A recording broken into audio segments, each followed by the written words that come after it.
और ऊपर छत के ऊपर कड़ा टांग दिया करते, लंबा सरिया मोड़ कर, उसमें दूध टांग देती थी कुत्ते और बिल्ली से बचाव के लिए, जब तक वो उसको गर्म ना रखती। तो ध्यान उसका रहा नहीं, दूसरी साइड से उसने बाल्टी टांगनी चाहिए, वो कड़ा टंगा नहीं उस कुंडे में, बाल्टी का हैंडल, और उसने सोचा टंग गया, उसने छोड़ दिया, वो सारा गिर गया, सारे फर्श पे फैल गया, कच्चे पे। अब उस पुत्रवधू को, उसकी लड़के की बहू को पता था कि बुढ़ियाई शुरू होगी और 36 तो आप गाड़ देगी, और फिर इसका लड़का होगा, उसने सिखावेगी समझावेगी, फिर वो पीटेगा, ये कई दिन का काम हो गया। लेकिन उस दिन उसकी सास ने उससे क्या कहा,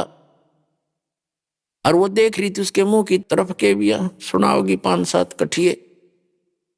उसने कहा बेटी कोई बात ना, हमारे भाग में नहीं था, यूं आज का दूध हमारी किस्मत में नहीं था,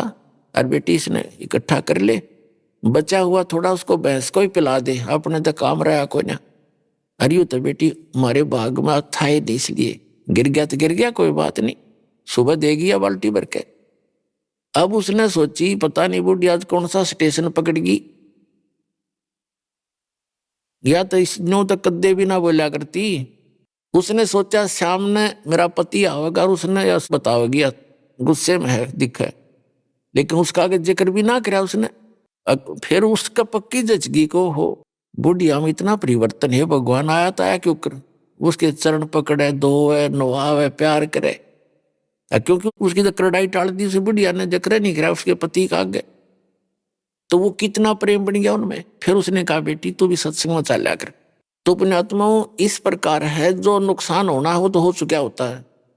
फिर वो उसके धमका रहा है, उसने खुरका रहा है, तूने नौ कर दिया, ऐसे कर दिया, वो काम का बकवाद है, जो होना था हो गया, आगे सावधानी बरते, इतनी सी बात होती, कोई बात ना। लेकिन अब राजा चाहता था कि एक बार ये ऐसा ज्ञान दे रहे हैं कि हिंदू और मुसलमान तुम दो मानते हो, है भले पुरुषो,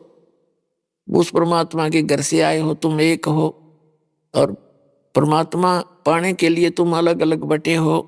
इस ज्ञान को समझकर फिर एक हो जाओगे, इसमें क्या बड़ी बात है, भक्ति करोगे तो पीछा छूटेगा, हिंदू मुसलमान सिख ईसाई बनने से पीछा नहीं छूटेगा।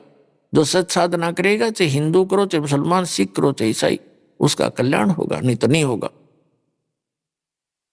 और वो साधना परमात्मा लेकर आए थे, वो ही आकर बताते हैं आज इस कलयुग में ये समय है, वो निर्धारित समय है कलयुग का, पिछली पीढ़ी का, तो अभी वो साधना दास को प्राप्त है, उस स्पेशल दी है उस परम पिता ने आपके उद्धार के लिए, पूरे विश्व के कल्याण के लिए।